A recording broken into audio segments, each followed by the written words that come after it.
అందరికీ నమస్కారం. మీడియా మిత్రులకి, ప్రింట్ మీడియా మిత్రులకి, ఎలక్ట్రానిక్ మీడియా మిత్రులకి, ఇవాళ రాష్ట్రంలో జరుగుతున్న పరిణామాలు మీ అందరికీ తెలిసింది. ఈ ప్రభుత్వం వచ్చి 6 నెలలు అయింది. చాలా విషయాల్లో ప్రజలకు వాగ్దానం చేసి మేము అధికారంలోకి వస్తే కరెంటు ఛార్జీలు పెంచకపోగా అవకాశం ఉంటే ఈ ఛార్జీలు కూడా తగ్గిస్తామని చెప్పారు. ఇప్పటికే ఈ రాష్ట్ర ప్రభుత్వం 15,485.36 కోట్ల రూపాయల భారాన్ని ప్రజల మీద పోతుంది. చెప్పిందేమో ప్రతి పని మీకు పారదర్శకంగా చేస్తాను, మీకు అనుకూలంగా చేసి పెడతాను.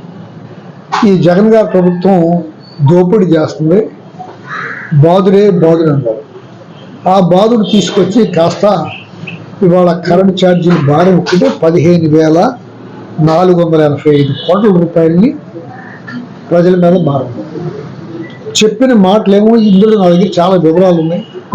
ఏ సందర్భాల్లో చంద్రబాబు నాయుడు గారు ఎక్కడ చెప్పాడో ఎన్ని ఉన్నాయి మీ చేతికి ఇస్తారు. దాంతోపాటు అంతకుముందు మాట్లాడితే ఇక్కడ ఏదన్నా ఎక్స్ మినిస్టర్ గారికి, అప్పుడుండే ఎక్స్ ఎమ్మెల్యే గారికి ఏదన్నా అడిగితే ఆయన ఎప్పుడు సమాధానం చెప్పకుండా ఎవరితోనో మాట్లాడించడం, ఎవరితోనో తిట్టించడం, మాట్లాడితే ఇవాళ కూడా మీ కళ్ళు కనపడతలేదా అంటారు. కళ్ళు జనానికి కనపడతాయి, కనపడబట్టే మేము వాడిపోయాము. ఇప్పుడు మీకు కూడా కళ్ళు బయలు కమ్మి పసర్లు ఎక్కిపోయింది. 22A జగన్మోహన్ రెడ్డి గారు ఈ నియోజకవర్గానికి వచ్చి ఇక్కడే ప్రప్రదంగా దాన్ని ఒక జీవో చేసి రద్దు చేస్తే ఇవాళ అధికారంలోకి రాగానే నెల రోజుల్లోనే మళ్ళీ దాన్ని పెట్టారు. జనానికి ఏం చెప్పాడు చంద్రబాబు నాయుడు గారు? వీళ్ళందరూ కూటమి ప్రభుత్వం ఏం చెప్పింది? కూటమి ఉన్నవాళ్ళు జగన్మోహన్ రెడ్డి గారు వస్తే మీ భూములు మీ కొంచెడు పాస్బుక్ల మీద ఫోటో వేసుకున్నాడు, లాగేసుకున్నాడు అని చెప్పాడు. జగన్మోహన్ రెడ్డి గారేమో నువ్వు డాట్ పెట్టిన దాన్ని రద్దు చేసి జనానికి చెప్తే మళ్ళీ నువ్వు వచ్చి డాట్ పెట్టి అది ఎవరిని నోరెత్తనీయకుండా చేస్తావు. మీడియాలో మాట్లాడటానికి లేదు, కేసులు పెడతారు, భయపెడతారు. ఇవాళ మీ ప్రభుత్వం ఎట్ట ఉంది ఒకసారి అనుకున్నాను. ఎక్కడైనా ఏ ప్రభుత్వం అయినా కక్ష సాధింపు చర్యకెత్తే దానికి తగ్గ ప్రాయశ్చిత్తం అనిపించుకుంటారు. ఇక్కడ మాట్లాడితే మాట ఏంటంటే కళ్ళు కనపడతలేదు అంటాడు. ఒక ఆయన ఈ మధ్య నేను చెప్పా, ఆ లంచోడుకుని తీసుకుని పోలీస్ స్టేషన్లో మాట్లాడితే దానికి సమాధానం ఏం చెప్తాడు? ఎక్కడో ఉన్న చంద్రశేఖర్ గారు మాట్లాడాడు, ఎప్పుడో ఇంకొకరు మాట్లాడు. నేను నిన్ను అడిగా, నేను చంద్రశేఖర్ గారిని సమర్థించానా? వాళ్ళు మాట్లాడుతూ చెప్పానా?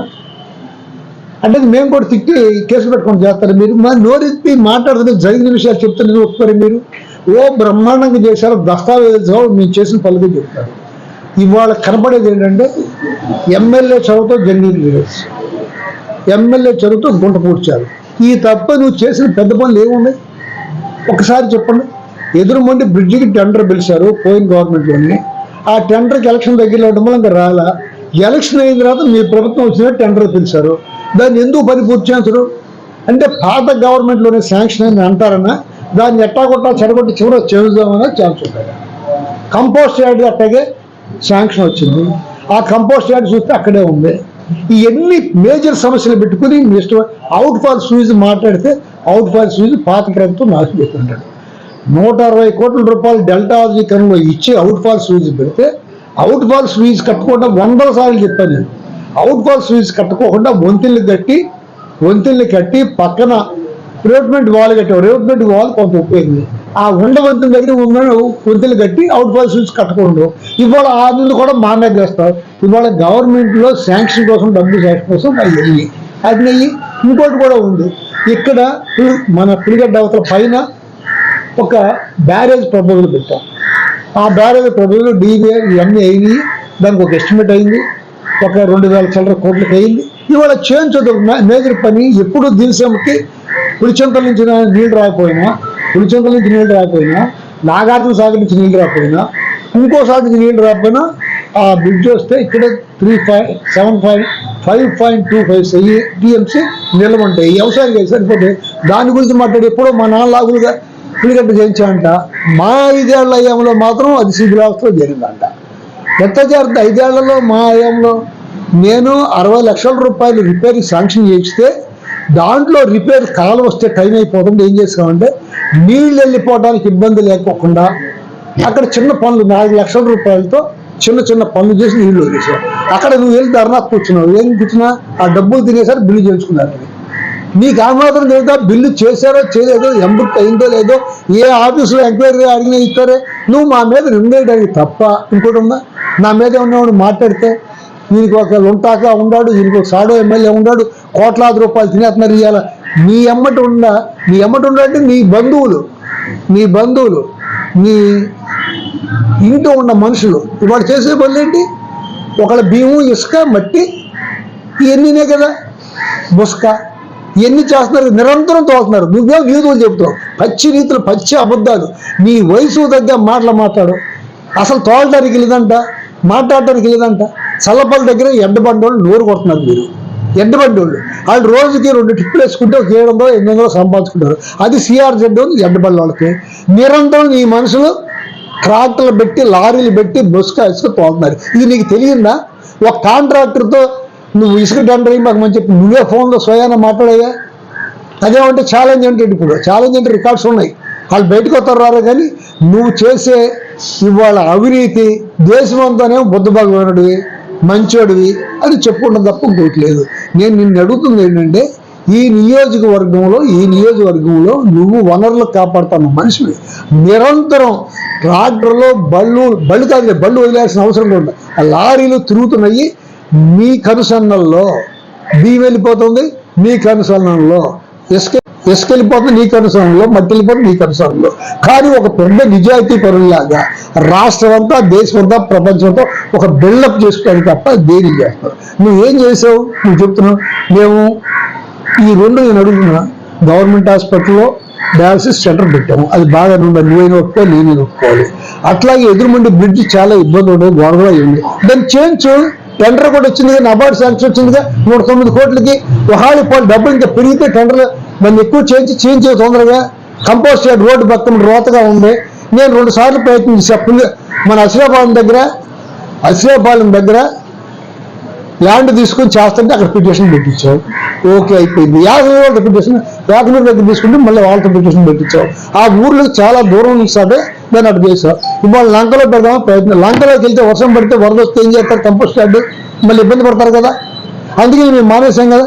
దీన్ని ఎందుకు చాంచుకోకుండా ప్రగల్భాలు పలకపోకుండా నీ మనుషుల చేత ఆడిని ఇండి తెట్టించుకోకుండా మాట్లాడితే ఒక ఎలక్షన్లో ఒక వాతావరణం తీసుకొచ్చి ఇవాళ దేశం అంతా, ప్రపంచం అంతా. నేను ఇంకోటి అనుకున్నా, నీకంటే ఎవరైనా ఇంకో మనిషి ఏ మనిషి ఉన్నా నాకు ఇంకొక 5-6 ఎక్కువ వచ్చే ఓట్లు. జనం అందరూ మమ్మల్ని ఓడిద్దాం అనుకున్నారు, మిమ్మల్ని గెలిపిద్దాం అనుకున్నారు. దాంట్లో నిన్ను గెలిపిద్దాం అనుకోరా, కూటమిని గెలిపిద్దాం అనుకున్నారు, జనసేన గెలిపిద్దాం అనుకున్నారు. దాంతో నువ్వు ఏదో దేవుడి దగ్గర నుంచి దిగొచ్చిన దూతలాగా మాట్లాడదాకా ప్రజలు నిన్ను గెలిపించారు, ఆశీర్వదించారు. ఆ ఇచ్చిన దాన్ని సద్వినియోగం చేసుకో. ఇవాళ విచ్చలవిడి, కోడి బంధాలు విచ్చలవిడి, ప్యాకెట్ల విచ్చలవిడి ఎక్కడ జరగటలా అన్ని సార్లు జరుగుతారండి. దానికి తోడు మీరేమో మంచోడిలాగా ఒక బిల్డప్ చేయటం, నటించడం ఎన్ని మాకు. ఖచ్చితంగా కూటమి ప్రభుత్వం వచ్చిన తర్వాత అమ్మఒడి లేదు, రైతు భరోసా లేదు, నీకు చెప్పిన నీకు 15,000 లేదు. వీటినన్నింటినీ కట్టడానికి ఏదో ఒక డైవర్షన్ పాలిటిక్స్ తీసుకురావటం, ఎవరి మీద ఒక తగులు పెడతాం, ఇవన్నీ నాశనం చేసే పరిస్థితున్నారు. కక్ష సాధింపు చర్యలు మాత్రం అవి ఎవరితో ఉన్న కక్ష సాధింపు చర్య చేస్తే అది నీకు అంటకోకుండా ఆడుతూనే పోద్దనుకోదాకా ఆ నష్టం నీకే ఉంటుంది. నీ అంతే చూస్తారు జనమందరము. ఖచ్చితంగా అటువంటి పనులు పాల్పడద్దని ఇవాళ మీరు ప్రజలకు ఇచ్చిన వాగ్దానం నిలబెట్టుకుంటాం రైట్ అని చెప్పి అనుకున్నాను. మీరు పదే చెప్పే నీతులు ఇవాళ ధాన్యం కొనుగోలు చిన్న 4 చినుకు బదిలీ ఉంటే నిన్న కూడా ఒక మాట చెప్పా. వ్యవసాయానికి ప్రకృతి సిద్ధమైన, సహజ సిద్ధమైన ఇబ్బందులు కొన్ని ఉంటాయి. ఆ ఇబ్బందులు వచ్చినప్పుడు ఆ ఇబ్బందులు తొలగించడానికి ఏ ప్రభుత్వం అయితే అధికారులు ఉంటుందో ఆ ప్రభుత్వం ప్రయత్నం చేయాలి. దాన్ని చిన్న సెలవులు పొలవ చేసినట్టు ఇవాళ మోగదేవుడు రోడ్డు మీద వడ్లేవా, లంకపల్లి వడ్లేవా, ఘంటసాలలో వడ్లేవు, ఇవన్నీ ఉన్నాయి. దానికి ఏంటంటే త్వరితగతిన కాకపోతే తేమ శాతం ఎక్కువైనా వెళ్ళిపోయేటట్టు చేయాలి. ఆ పనులకి మీరు వాళ్ళతో తిరిగి మాట్లాడి ఆ పని చేయాలి. దీంతో పాటు రేటు కూడా 1,700 రూపాయలు ఒకటి ఎంఎస్పి, ఇంకోటి 1,740 రూపాయలు. ఈ 1,740 రూపాయలు 1,700 రూపాయలు ఇచ్చేదాన్ని ఇవాళ 1450, 1420కి లేదా 1500 లోపుగా కొంటున్నారు. అంటే కమిషన్దారు దగ్గర కమిషన్కి వెళ్ళిపోతున్నాయి. అంటే ఎందుకు వెళ్తున్నాయి అంటే కమిషన్దారుకి ఈ తిరిగి మిల్లర్ సమట ఆఫీస్ చుట్టూ గవర్నమెంట్ చుట్టూ తిరిగి మనం చేర్చుకోలేదు. 100 రూపాయలు పోతే పని, 150 రూపాయలు పోతే పోయింది అని చెప్పి ఆ కమిషన్ దానికి ఇస్తున్నారు. అట్లా కాకుండా రైతుకు మేలు చేసే పరిస్థితి తీసుకురండి, అది తీసుకొచ్చి చేయండి. తర్వాత అవుట్ ఫాల్స్ రిలీజ్ అయ్యి కూడాను నువ్వేదో 1,20 లక్షలు 10 లక్షలు శాంక్షన్ చేస్తున్నావు, 5 వర్కులు కలిపి చేయించావు. అది తెలవంది కాదు. ఒక ఆగిడేటికి జాన్స్లా ఆగిడేటి శిథిలావస్థకి ఒక 5 ఏళ్లలో ఏం వెళ్ళా. 5 ఏళ్లలో మేము చేయాల్సిన పనులు మేము చేసాము, నువ్వు చేయాల్సిన పనులు చేయొచ్చు. అదే కానీ అవత ప్రతిదీ జగన్మోహన్ రెడ్డి గారి మీద నాశనం. ఏం నాశనం అయిపోయింది? దారి అంతా జగన్మోహన్ రెడ్డి గారి మీద వస్తుందా? మీరు రోడ్లు ఏం దృష్టి జగన్మోహన్ రెడ్డి గారి మీద వచ్చిందా? మాట్లాడితే డబ్బులు అంటారు. జగన్మోహన్ రెడ్డి గారు ఈ 6 నెలల్లో అప్పుడు ఎంత అప్పు చేశాడు, ఈ 6 నెలల్లో మీరు ఎంత అప్పు చేశారు చూడండి ఒకసారి. చెప్పే మాటలు కోటలు దాడితే మీకు మీడియా ఉంది. మాకుండా సోషల్ మీడియాని గొంతు నొక్కాలని ప్రయత్నం చేస్తున్నారు. మీరు ఎంత గొంతు నొక్కాలని ప్రయత్నం చేస్తే అంత ఎగసిపడుతుంది, జనంలో తిరుగుబాటు వస్తుంది. ఖచ్చితంగా జగన్మోహన్ రెడ్డి గారు అనేవాడు ఏ మాట అయితే చెప్పాడో ఆ పని చేసి తీరాడు. మొన్న కూడా అది చెప్పాడు, నేను చేయలేని హామీలు నేను ఇవ్వనన్నాడు. నువ్వేంటంటే హామీలు విపరీతంగా ఇచ్చావు. జగన్మోహన్ రెడ్డి గారు ఇన్ని పనులు చేశాడు కదా, ఈయనసారి ఉన్న పెంచి కొంచెం మనకు ఉపయోగపడే పని చెయ్యబోతాడా అని చెప్పి నీకు ఓటేశాడు. కూటమి నీకు కలిసి వచ్చింది, కాపులకి హిస్టీరియా వచ్చింది. తప్పకుండా పవన్ కళ్యాణ్ ఏదో ఒక రకంగా మనం గెలిపించుకోవాలి, గెలిపించుకోకపోతే తప్పు అవుద్దని చెప్పి అన్ని కులాలకి అన్ని సార్లు బలాలు ఉన్నాయి, మన కులమే వీక్ అయిపోతుంది అని చెప్పి హిస్టీరియా లాంటిది వచ్చింది. దాన్ని అందరినీ మీరు క్యాష్ చేస్తున్నారు. దాన్ని అడ్డం పెట్టుకుని ప్రజల్ని ఇబ్బంది పెట్టకుండా ప్రజలకు కావాల్సిన పనులు మంచిగా చేయమని, ఖచ్చితంగా మీరు మంచిగా చేయకపోతే ఎన్ని కేసులు పెడుతున్నా ఏం చేస్తున్నా రోడ్డు ఎక్కుతాం, ఎదురుముల్లో చేపెట్టి మీ తప్పుని ఎత్తి చూపిస్తాం.